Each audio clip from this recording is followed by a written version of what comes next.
Yo, what's up mga tol?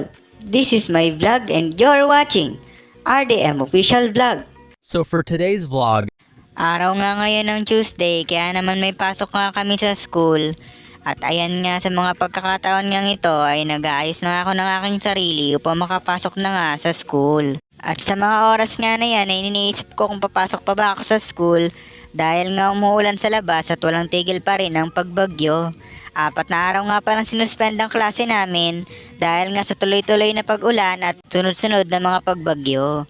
Hindi pa rin kasi natigil ang pag-ulan dito sa Pilipinas at meron pa rin binabantayang LPA o yung low pressure area, kaya naman sinuspend muna sa ilang lugar ang klase para naman hindi maantala ang klase at hindi rin mapahamak ang mga estudyante.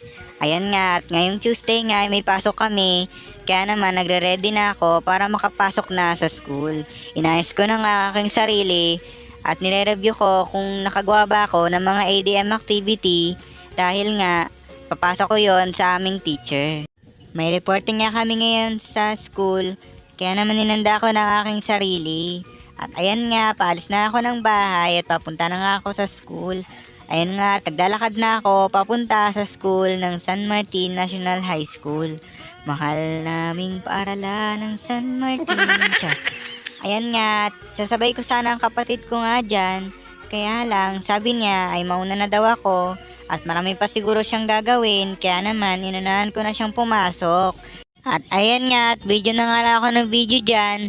Hindi ko na nga iniisip kung may nakakita pa ba sa akin habang ako ay nagbablog.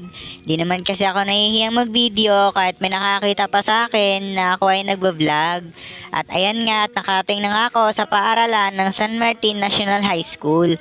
Pagpasok ko nga dito ay narang kami ng guard upang check ang aming mga bag. Dahil may pasaway kami mga kaklase na nagdadala ng mga patalim sa school. At ayan nga, dire-diretso na nga ako sa paglalakad upang hanapin na ang aking classroom. At share ko lang pala sa inyo mga tol, na isang beses nahuli ng aming teacher ang isa naming kaklase na may daladalang patalim. Kaya naman ni-report kagad ito sa guidance office para siya ay mapagsabihan. Hindi niya nga siguro ito tinago sa kanyang bag at itinago niya ito siguro sa kanyang bulsa. At ayan nga, at binisita ko muna dyan si Ma'am Cesa upang kumustahin siya ngayong umaga. At nakarating na nga ako sa aming classroom at tinihintay na ang aming first subject, which is yung aming Gen Math. At nahihirapan nga talaga ako sa Gen Math, kaya naman ang nireview ko ay Gen Science. Aray ko! At sa mga oras nga na yan ay may nagbigay sa akin ng yellow paper. Binigay nga yan ng aming president dahil yan daw yung mga sinagutan namin noon nung nasa ACAD 1 at ACAD 2 pa kami. Dahil nga ngayon nilipat na kami sa classroom at nasa ACAD 3 na kami. At sa mga oras nga na yan ay may nagbigay sa akin ng yellow paper. Binigay nga yan ng aming president dahil yan daw yung mga sinagutan namin noon nung nasa ACAD 1 at ACAD 2 pa kami. Dahil nga ngayon nilipat na kami sa classroom at nasa ACAD 3 na kami. At sa mga oras nga na to ay oras na ng aming Gen Science. Pinababa kami sa Science Laboratory upang magklase. Lagi naman kasi kaming pinapababa sa Science Laboratory upang dun kami magklase. At bawal nga videohan ng pagkaklase ng aming teacher, kaya naman nag-vlog na lang ako pagkatapos ng aming klase. At ayan nga, sa mga pagkakataon na to ay pinuntahan ko muna ang aking kapatid upang iabot sa kanya ang kanyang panyo. Naiwan niya nga kasi ang kanyang panyo kaninang umaga, kaya naman inabot ko na lang sa kanya ngayong lunch break sa kanilang classroom.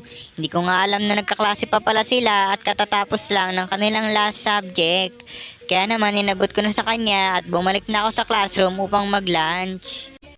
At ngayon nga mga tol, sobrang saya ko dahil naging content creator na nga ako sa social media. Akala ko noon ay mahirap maging isang content creator. Yun pala, habang tumatagal at nagbi-video ko at nag-upload ng mga content, ay masaya din naman pala at nakaka-enjoy na mag-vlog. Kaya naman, tuloy-tuloy lang ako sa pag-vlog at pag-upload ng aking mga video. tanungin natin sila kung anong ulam nila. Can you say what is your ulam? My ulam is, actually this na may ulam. Sinunod lang ako ng friend ko, ng business ko. Kasi wala ko lunch ngayon. This is toge. Right, toge sister. And we have tinola here. And we have rice here. And we have suka here. That's Siya naman tanungin natin. My ulam is, hindi din sa akin. Reminder din yung tinola. Amazing! Is, ano ba tawag dito?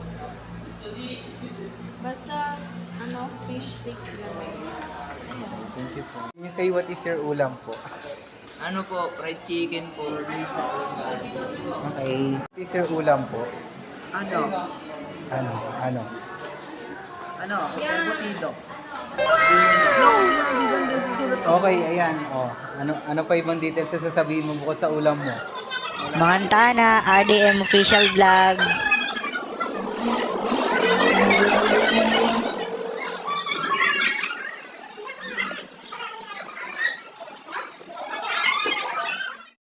At ayan nga, balik sa klase na nga tayo. Dahil tapos na nga kaming mag-lunch break. At nintay na nga lang namin dyan ang kasunod naming subject, which is ang kasaysayan. At ayan nga, tapos na ang reporting sa kasaysayan.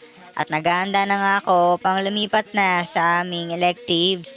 Alam nyo ba mga tol na mahirap mag-vlog sa school dahil kailangan mong videohan ang bawat galaw mo at kailangan mo ring videohan ang iyong mga ginagawa sa school para may pakita ito sa iyong vlog. Hindi nga madaling mag-video habang nasa school dahil kailangan videohan mo bawat galaw mo. At ayan nga, ipapakita ko nga sa inyo ang mga rooms dito sa San Martin National High School. Okay. Pag dito kayo nag-aral, dito nyo hanapin sa floor na to yung grade 12. Amazing! Discuss ko sa inyo. Ayan. Dito nyo hahanapin. Buong yan. Lahat yan. Grade 12. Tanong nyo lang kung saan. Ay, bathroom. Dito yung grade 12 TVL. Ito grade 12 din. Okay. Ito is science laboratory namin. Okay. And this is the room of grade. Sa taas, tignan natin yung mga rooms dito. Sa taas, papakita ko sa inyo ito lahat. Okay.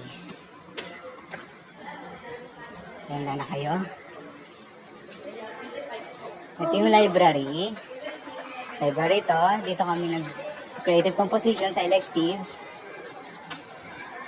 Dito kami nag-room dati. Computer Laboratory 1. Ayan. And then, ito yung Computer Laboratory 2. Ayan. Then, ito yung Computer Laboratory 3. This is the Tech Pro 1. This is the room of Tech Pro 2.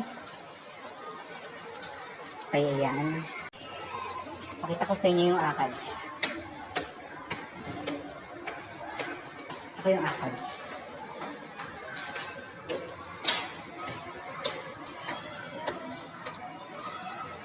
This is the ACAD 2. ACAD 2 room. Ayan. Ito naman yung room ng ACAD 1. Okay? Then, may hagdanan din dito pababa kung gusto mong bumaba dyan. At shout out daw sa mga kaklase kong laging sumisingit sa vlog. The second room of grade 8. Pag palabas pa lang kasi sila, kaya ganyan nakakalusin sila. Pangatlong room ng grade 8, ako nagkatagalog na ako. Tapos dito yung pang-apat. Okay, dito tayo. At ayan, sa mga oras na yan pauwi na nga ako sa bahay dahil tapos na ang araw ng aking pagpasok sa eskwela. At hanggang dito na lamang aking video. Maraming salamat sa panonood nyo. At kung nagustuhan nyo ang video na ito, huwag nyong kalimutang mag-subscribe sa RDM Official Vlog at follow nyo na rin ng RDM Daily Vlogs para magkita pa tayo sa susunod na aking mga video.